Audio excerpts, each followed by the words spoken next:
I earned my degree online at Arizona State University. I chose to get my degree at ASU because I knew that I'd get a quality education, they were recognized for excellence, and that I would be prepared for the workforce upon graduating. To be associated with ASU, both as a student and alum, it makes me extremely proud, and having experienced the program, I know now that I'm set up for success. Learn more at asuonline.asu.edu.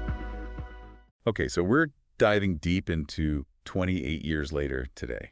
Yeah, a sequel we never thought we'd see. This paste-to-text we found, oh man, it's juicy stuff. Definitely raises more questions than it answers, though. For sure. But that's what makes this so exciting. Right? Absolutely. We're talking about a sequel set 28 years after, 28 days later. Can you imagine the world ravaged by the rage virus for almost 3 decades? I mean, think about it. A whole generation has grown up in this post-apocalyptic world. They wouldn't even remember what life was like before. Exactly. They'd only know chaos and survival. And this isn't your typical zombie apocalypse either. Oh, no. The infected in 28 days later, they weren't just slow, mindless corpses. They were driven by pure rage, fast, and incredibly violent. Imagine trying to rebuild society with that threat still lurking around every corner. That's what's so fascinating about this time jump. It allows the sequel to explore the long-term consequences of the outbreak. Exactly. How do you rebuild infrastructure? How do you even begin to heal the psychological scars left on survivors? And the pasted text mentions societal collapse and recovery as major themes. It makes you wonder, what does that recovery look like? Is it even possible to fully recover from something like this? I mean, just imagine the PTSD, the collective trauma. And what about the potential for lingering infected? Yeah. Or even mutated strains of the virus? Right.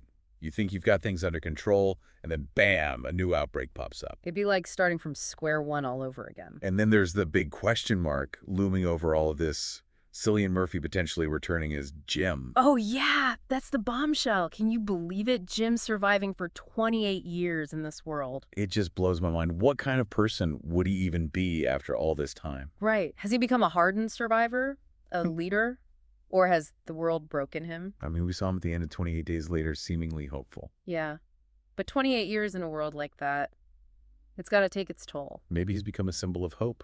A guide for this new generation struggling to survive. Or maybe he's succumbed to the darkness, become a threat himself. That's a terrifying thought. Yeah. And, you know, I can't help but wonder if Jim's return undermines the idea of a fresh take. I see what you mean. Will we just be rehashing familiar ground? Well, remember, we've got Danny Boyle and Alex Garland back as director and writer. Oh, yeah. That's huge.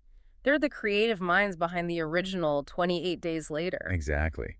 And they're known for pushing boundaries for their distinct styles. Boyle with his kinetic energy and that almost frenetic visual style. And Garland with his bleak, thought-provoking narratives. Having them both back, it suggests they're going for something truly unique with this sequel. I was just reading in the pasted text. Garland actually said, "We're not interested in simply rehashing the past." Oh, really? Yeah, he said, "This is about exploring the human condition in the face of long-term consequences."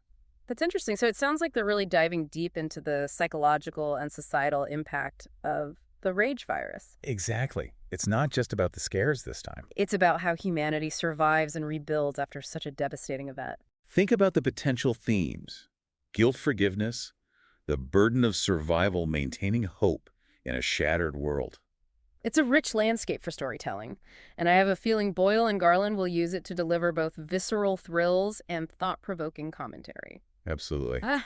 So yeah, we've got a world transformed, familiar faces potentially returning, and a creative team that's known for pushing boundaries. It's all shaping up to be a truly unique and thought-provoking sequel. But the biggest question remains, what story will actually unfold in 28 years later? What direction will they take it in? That's what we want you all to think about.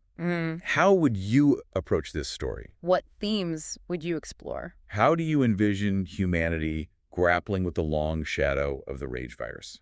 Let us know your thoughts, because this deep dive, it's just the beginning of the conversation. So much more to unpack here, folks. Stay tuned. Today is your lucky day. Today is the day that our $3 website works for you, paying you directly to your PayPal daily.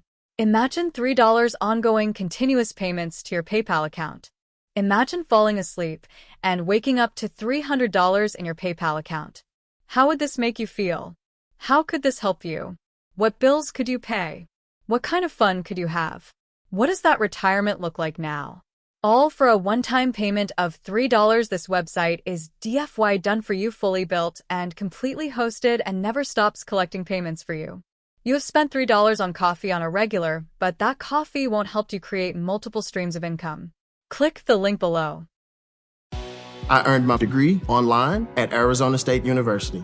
I chose to get my degree at ASU because I knew that I'd get a quality education, they were recognized for excellence, and that I would be prepared for the workforce upon graduating. To be associated with ASU, both as a student and alum, it makes me extremely proud, and having experienced the program, I know now that I'm set up for success. Learn more at asuonline.asu.edu.